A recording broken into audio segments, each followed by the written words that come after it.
अभी तक हम देख चुके हैं कि जो आपका प्लांट सेल है और एनिमल सेल का डायग्राम क्या है, और दोनों में प्लांट सेल और एनिमल सेल में आपके कौन से सेल ऑर्गेनेली या कोशिका मिलते हैं। लेकिन अब जानने की ये बारी है, अब हमें ये जानना है कि सेल में जो आपके डिफरेंट सेल ऑर्गेनेली जैसे कि माइटोकॉन्ड्रिया, राइबोसोम, न्यूक्लियस, ये सब जो पाए जाते हैं, आपका लाइसोसोम, इनका आखिर फंक्शन क्या है, सेल के अंदर ये काम क्या करते हैं।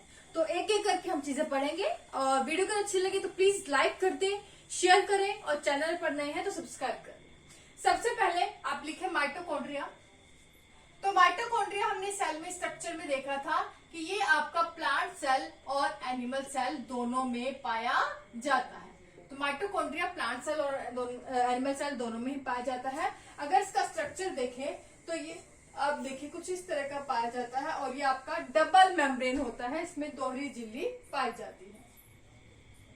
कुछ इस तरह का इसका जो है स्ट्रक्चर होता है, और इसमें जो अंदर की तरफ फोल्ड्स है इसे हम क्या कहते हैं, क्रिस्टी। और माइटोकॉन्ड्रिया में आपको थोड़ी बहुत मात्रा में जो डीएनए और आरएनए दोनों ही मिलता है। वैसे तो सेल के अंदर हम देखें तो सेल के अंदर मेनली जो आपका डीएनए है, ये कहाँ, आरएनए नहीं, सॉरी, यहाँ पे आप राइबोसोम लिखे। डीएनए और राइबोसोम जो है आपका थोड़ी अमाउंट में आपका माइटोकॉन्ड्रिया, जो सेल के अंदर माइटोकॉन्ड्रिया है, उसमें पाया जाता है। तो डीएनए मेनली सेल के अंदर न्यूक्लियस में मिलता है, लेकिन थोड़ी बहुत अमाउंट में आपके माइटोकॉन्ड्रिया के अंदर भी डीएनए और आपका जो है राइबोसोम आपको मिलता है। तो इसे हम सेमी ऑटोनोमस जो है सेल ऑर्गेनेली भी इसलिए बोलते हैं। माइटोकॉन्ड्रिया का सेल के अंदर मेन काम ये है कि जो हम ग्लूकोज लेते हैं, खाद्य पदार्थ लेते हैं, उसको ऑक्सीजन की प्रेजेंस में तोड़ता कौन है, आपका माइटोकॉन्ड्रिया। तो जो ग्लूकोज हम लेते हैं तो वो आपकी सेल्स में वो ग्लूकोज टूटता है माइटोकॉन्ड्रिया के द्वारा ऑक्सीजन की प्रेजेंस में, जिससे कि आपको एनर्जी मिलती है। और हमें जो है लिविंग ऑर्गेनिजम्स को जो एनर्जी मिलती है माइटोकॉन्ड्रिया में, जब आपका ग्लूकोज टूटेगा ऑक्सीजन की प्रेजेंस में, उससे जो हमें एनर्जी मिलती है वो किसके रूप में मिलती है, वो आपको एटीपी के रूप में मिलती है। फॉर एग्जाम्पल यहाँ पर देख ले तो ग्लूकोज, ये आपका ग्लूकोज हो गया, जो सेल के अंदर जो आपका माइटोकॉन्ड्रिया में ऑक्सीजन की प्रेजेंस में जो है आपका टूटता है, और जिससे कि आपको क्या मिलता है, प्लस 36 एटीपी एनर्जी मिलती है। तो इसको बैलेंस कर ले रिएक्शन को। ओके, तो यहां पर आप देखें ये ग्लूकोज आपका ऑक्सीजन की प्रेजेंस में माइटोकॉन्ड्रिया में टूटेगा तो आपको क्या देता है, 36 एटीपी। और एटीपी की फुल फॉर्म क्या है आपका, एडेनोसाइन ट्राइफॉस्फेट, जिसे हम क्या कहते हैं, आप सीधे हम ये नहीं बोलेंगे, जो हमें एनर्जी मिलती है लिविंग ऑर्गेनिजम्स को एटीपी के रूप में मिलती है, जिसे की फुल फॉर्म है एडेनोसाइन ट्राइफॉस्फेट। और इसलिए इस एटीपी से क्योंकि हमें एनर्जी मिलती है तो इसे हम क्या बोलते हैं, energy currency of the cell.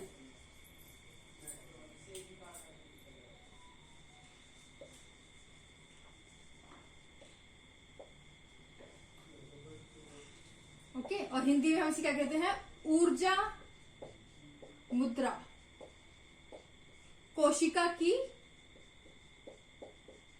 ऊर्जा मुद्रा, इसे हम बोलते हैं किसको, एटीपी को, क्योंकि ये हम एक फॉर्म ऑफ एनर्जी है जिसके रूप में हमें एनर्जी जो है मिलती है माइटोकॉन्ड्रिया में जब ग्लूकोज का विघटन होता है ऑक्सीजन की प्रेजेंस में। तो ये आपका मेनली काम है माइटोकॉन्ड्रिया का सेल के अंदर कि हमें जो है एटीपी की फॉर्म में एनर्जी दी जाए, और ये आपका डबल मेम्ब्रेनस होता है। तो समझ आ गया। नेक्स्ट आगे आपका है, और ये आपका मैंने बताया है कि प्लांट सेल और एनिमल सेल दोनों में ही माइटोकॉन्ड्रिया जो है पाया जाता है। नेक्स्ट लिख ले प्लास्टिड। तो प्लास्टिड किस में पाया जाता है, प्लांट सेल या एनिमल सेल, किसमें मिलता है।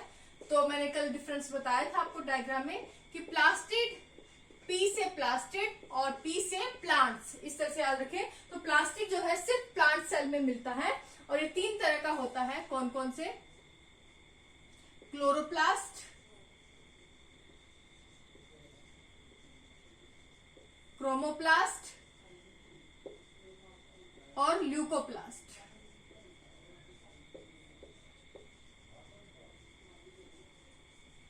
तरह का आपका जो लवक है, प्लास्टिड है, पाया जाता है। क्लोरोप्लास्ट, क्रोमोप्लास्ट और ल्यूकोप्लास्ट। और हिंदी में हम इसे क्या कहते हैं, इसको कहेंगे हरित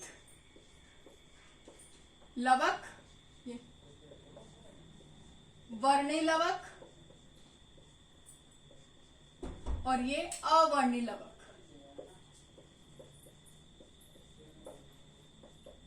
अब जो क्लोरोप्लास्ट है, जो प्लास्टिड का एक टाइप है क्लोरोप्लास्ट, ये हरित लवक यानी कि हरे रंग का होता है। और इसमें जो प्लांट्स में प्लास्टिड में क्लोरोप्लास्ट में क्या मिलता है, एक पिगमेंट मिलता है, एक रंजक मिलता है जिसका क्या नाम है, क्लोरोफिल।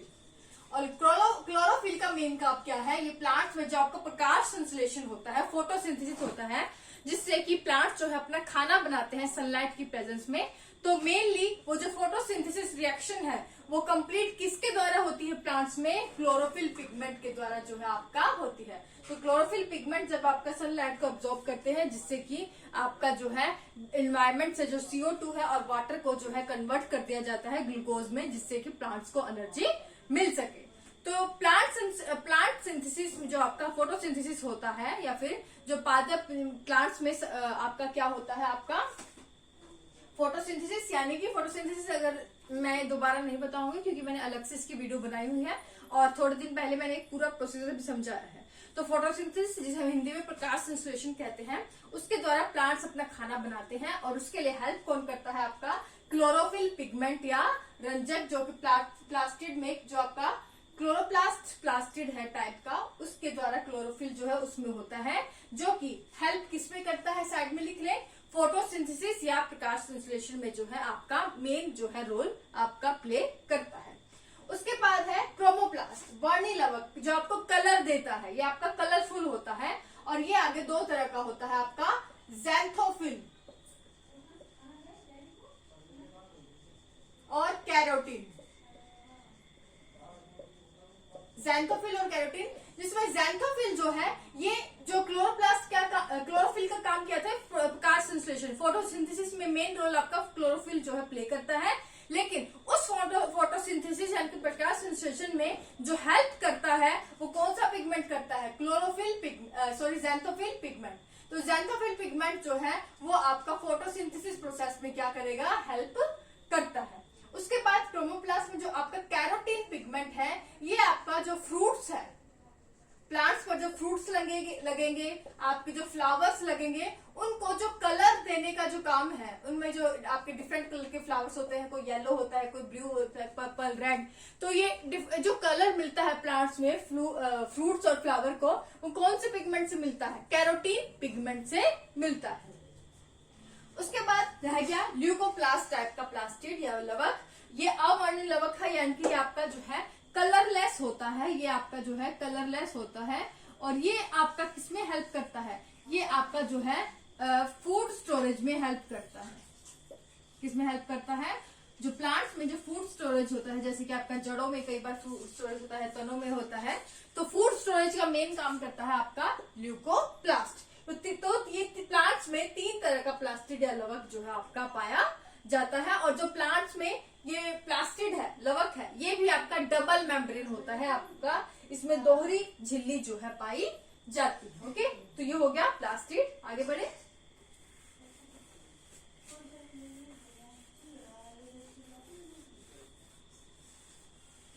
नेक्स्ट लिख ले।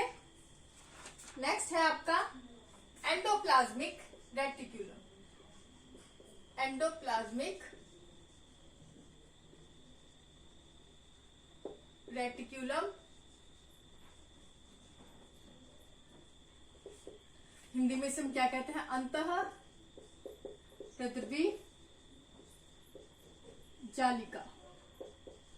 और इतना लंबा नाम है इसका, तो शॉर्ट फॉर्म में इसे हम लिखते हैं एंडोप्लाज्मिक रेटिक्यूलम को ER। ओके, और ये डायग्राम में आपने ध्यान से अगर देखा होगा, मैंने डायग्राम बनाया था जब कल की वीडियो में, तब आपको बताया भी था कि जो सेल में एंडोप्लाज्मिक रेटिकुलम है, ये आपका शुरू होता है सेल में जो न्यूक्लियस की मेम्ब्रेन है। न्यूक्लियस, सेल में जो आपका न्यूक्लियस पाया जाता है, न्यूक्लियस की मेम्ब्रेन को हम बोलते हैं न्यूक्लियर मेम्ब्रेन। तो न्यूक्लियर मेम्ब्रेन से शुरू होकर ये आपका खत्म होता है प्लाज्मा मेम्ब्रेन तक। तो ये अगर आपका न्यूक्लियस है, न्यूक्लियस की मेम्ब्रेन है, डबल मेम्ब्रेन, ये आपका पूरा सेल हो गया।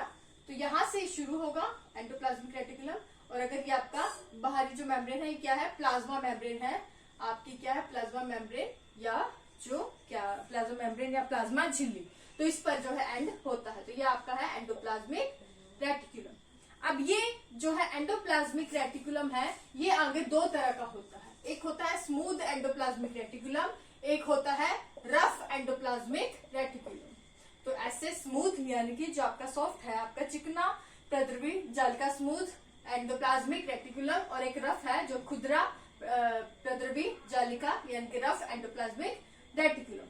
अब इनका काम क्या है, जो स्मूथ एंडोप्लाज्मिक रेटिकुलम है वो बिल्कुल स्मूथ होता है, यानी कि उस पर कुछ नहीं पाया जाता, और ये आपका हेल्प करता है फैट्स के संश्लेषण में, फैट्स के सिंथेसिस में, या जो आपका वसा है उसके संश्लेषण में स्मूथ एंडोप्लाज्मिक रेटिकुलम जो आपका इसका मेन फंक्शन है।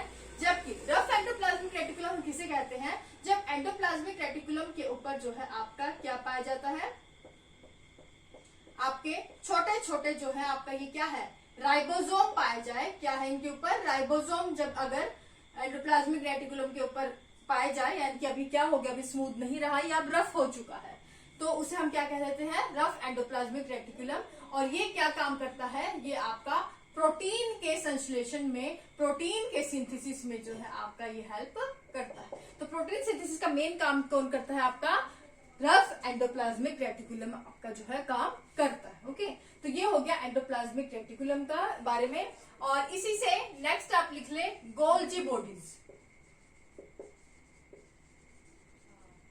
गोल्जी बॉडीज क्या है, ये आपका यहाँ इससे ये जो गोल्जी बॉडीज है ये दरअसल आपके एंडोप्लाज्मिक रेटिकुलम से ही जो है आपके बनते हैं। गोल्जी बॉडीज क्या करेंगे, जो आपका एंडोप्लाज्मिक रेटिकुलम जो आपका पदार्थ जो बनाता है, जिस चीज का भी सिंथेसिस ये करता है, उसकी पैकेजिंग करना, उसकी स्टोरेज करने का जो मेन काम है, तो वो किसका है, गोल्जी बॉडीज।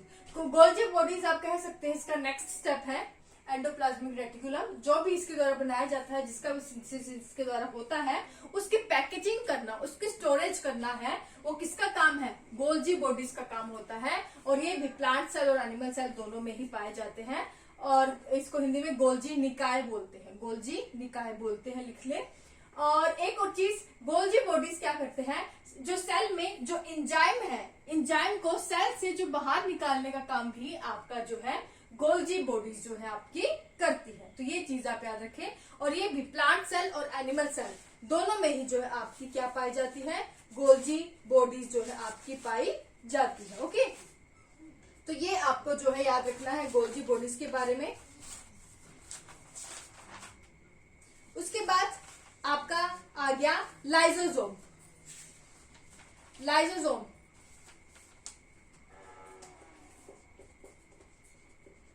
लाइसोसोम, और ये आपका किसमें पाया जाता है, ये सिर्फ और सिर्फ आपके एनिमल सेल में पाया जाता है। किसमें, एनिमल सेल में पाया जाता है।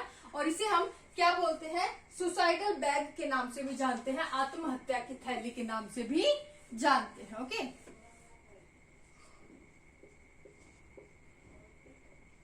सुसाइडल बैग या आत्महत्या की थैली इसे हम कहते हैं। और इसे क्यों कहा जाता है सुसाइडल बैग, क्योंकि इसमें ऐसे जो एंजाइम पाए जाते हैं कि अगर सेल थोड़ा उसमें जो है आपका थोड़ा बुरा हो जाए, कह सकते हैं ना कि काफी सेल्स जो है हमारे टाइम टू टाइम मरते रहते हैं, यानी कि नए सेल आते रहते हैं। तो जो पुराने हो चुके सेल हैं या फिर जो सेल जो है खराब हो चुके हैं, तो सेल में जो लाइसोसोम पाया जाता है उनमें ऐसे एंजाइम पाए जाते हैं कि जिससे कि सेल जो है अपने आप ही जो है अपना डिस्ट्रॉय हो जाता है। यानी कि इसलिए कहा जाता है क्योंकि सेल अपने आप ही डिस्ट्रॉय हो गया है, तो इसलिए कहा जाता है कि लाइसोसोम जो है इन्हें सुसाइडल बैग या आत्महत्या की थैली कहा जाता है, क्योंकि ये अपने आप ही जो है सुसाइड कर लेते हैं, यानी कि अपना जो सेल है खुद ही नष्ट जो है कर लेते हैं। लेकिन ये उन्हीं सेल्स को नष्ट करता है, जिन सभी सेल में, एनिमल सेल में, सभी एनिमल सेल में आपका लाइसोसोम होता है, प्लांट सेल में नहीं होता, सिर्फ जो छोटे छोटे प्लांट्स होते हैं उनमें पाया जाता है। तो एनिमल सेल में जो लाइसोसोम होता है, तो लाइसोसोम क्या करेगा, उसे लगता है कि जो सेल है वो खराब होने लग गया है, काफी पुराना हो चुका है, तो इसमें जो एंजाइम है वो अपने आप ही उस सेल को डिस्ट्रॉय कर देते हैं, इसलिए इसे सुसाइडल बैग, आत्महत्या की थैली कहते हैं। और लाइसोसोम जो सबसे ज्यादा आपके WBC आपका जो व्हाइट ब्लड सेल्स है उनमें पाया जाता है। इसलिए कहा जाता है कि ये जो है आपका इम्यूनिटी में भी जो है एक मेंटेन करता है, इम्यूनिटी में भी एक तरह से काम करता है। उसके बाद आप लिख ले सेल वॉल। सबसे पहले बताना चाहिए था सेल वॉल। तो सेल वॉल जो है आपका सिर्फ और सिर्फ प्लांट्स में पाया जाता है। तो मैंने बताया था कि जो प्लांट्स में जो है आपका है डबल मेम्ब्रेन जो है आपकी प्लांट्स में होती है। क्या होती है? सेल वॉल जो है प्लांट्स में होती है, एनिमल सेल में नहीं होती। सेल वॉल प्लांट्स में होती है। और प्लाज्मा मेम्ब्रेन, प्लाज्मा झिल्ली, हिंदी में प्लाज्मा झिल्ली कहते हैं, और सेल वॉल इसको हिंदी में हम क्या कहते हैं? कोशिका भित्ति। प्लाज्मा मेम्ब्रेन तो प्लांट्स और एनिमल्स दोनों में ही पाई जाती है, लेकिन जो सेल वॉल है वो सिर्फ प्लांट्स में पाई जाती है। तो प्लांट्स में क्या हो गया? पहले प्लाज्मा मेम्ब्रेन अंदर की तरफ होगी और बाहर की तरफ आपकी जो है सेल वॉल पाई जाती है। तो ये इस तरह से जो प्लांट सेल है वो डबल मेम्ब्रेन होते हैं। और सेल वॉल आप याद रखिएगा कि जो प्लांट्स में जो सेल वॉल है, कोशिका भित्ति है, ये आपकी नॉन लिविंग होती है, ये आपकी निर्जीव जो है निर्जीव पाई जाती है, निर्जीव संरचना होती है और ये आपकी सेलुलोज से बनी होती है। जबकि जो आपकी प्लाज्मा मेम्ब्रेन है ये आपकी प्लांट सेल में, तो ये सबसे प्लांट सेल में ये आपके अंदर की ओर पाई जाती है, लेकिन जो एनिमल सेल, क्योंकि आपका सिंगल मेम्ब्रेन होता है, तो एनिमल सेल में ये बाहर की ओर जो है आपकी मिलती है, आपकी जो है प्लाज्मा मेम्ब्रेन। ओके, तो और प्लाज्मा मेम्ब्रेन जो है आपकी किससे बनी होती है? प्रोटीन और लिपिड से बनी होती है। और ये आपकी अर्ध पारगम्य होती है, यानी कि सेमी परमिएबल होती है। अर्ध पारगम्य या सेमी परमिएबल होती है, जो कि प्रोटीन और लिपिड से बनी होती है। एनिमल्स में सबसे बाहरी अगर पूछा जाए, सबसे बाहरी झिल्ली या मेम्ब्रेन कौन सी है? तो प्लाज्मा मेम्ब्रेन है। प्लांट्स में पूछा जाए तो प्लांट्स में सबसे बाहरी आपकी सेल वॉल है। प्लांट्स में प्लाज्मा जो आपका प्लाज्मा मेम्ब्रेन वो सेल वॉल से अंदर की ओर जो है आपकी मिलती है। तो ये था प्लाज्मा सेल वॉल और प्लाज्मा मेम्ब्रेन के बारे में। उसके बाद आपका रह गया राइबोसोम।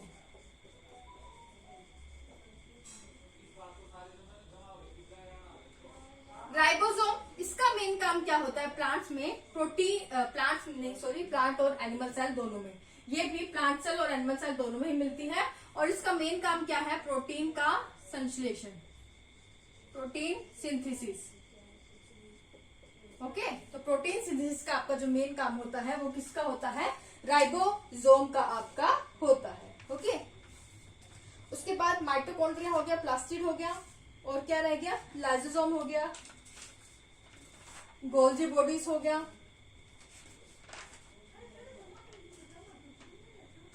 उसके बाद आपका रह गया सेंट्रोजोम। सेंट्रोजोम यहां पर लिख ले साइड में, सेंट्रोजोम, और इसका दूसरा नाम क्या है? सेंट्रियोल। सेंट्रोजोम ये कौन से सेल में मिलता है? प्लांट सेल या एनिमल सेल या दोनों में पाया जाता है? तो ये सिर्फ और सिर्फ एनिमल सेल में मिलता है। ये भी एनिमल सेल में मिलता है सिर्फ, और ये आपका लाइसोसोम है ये भी सिर्फ एनिमल सेल में मिलता है।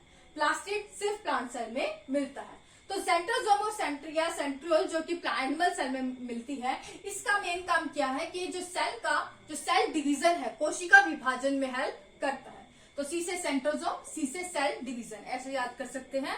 तो ये एनिमल सेल में पाया जाता है और ये आपका जो है सेल डिवीजन में हेल्प करता है।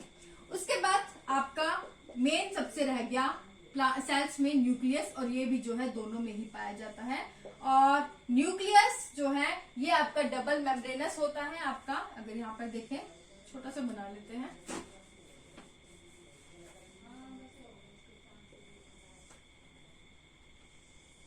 तो ये डबल मेम्ब्रेन जो है आपका न्यूक्लियस होता है। और ये प्लांट सेल और दोनों एनिमल सेल दोनों ही पाया जाता है। और इसके अंदर जो है आपका जेनेटिक मटेरियल यानी कि आनुवंशिक पदार्थ जो है पाया जाता है। और आनुवंशिक पदार्थ जो है आपका किस रूप में होता है? डीएनए के रूप में होता है। और डीएनए को बाइंड करके रखता है हिस्टोन प्रोटीन। हिस्टोन प्रोटीन जो है न्यूक्लियस के अंदर बाइंड करके रखता है। और डीएनए और हिस्टोन प्रोटीन को कंबाइंड रूप से हम क्या कहते हैं? क्रोमेटिन मटेरियल या क्रोमेटिन पदार्थ।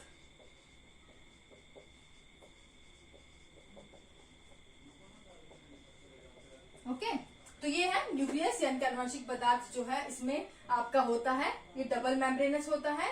जिसमें आपका डीएनए पाया जाता है और ये आपका हिस्टोन प्रोटीन के साथ बाइंड करके आपका रहता है न्यूक्लियस के अंदर, और इन दोनों को मिला के हम क्या कहते हैं, क्रोमेटिन मटेरियल या जो आपका क्रोमेटिन पदार्थ। और सेल में अंदर जो आपका मेन जो कंट्रोल रूम होता है, आपका नियंत्रण कक्ष होता है सेल में, जो सेल में जितनी भी एक्टिविटीज होनी होती है उन सबका कंट्रोल सेल के अंदर किसके पास होता है, न्यूक्लियस के पास होता है।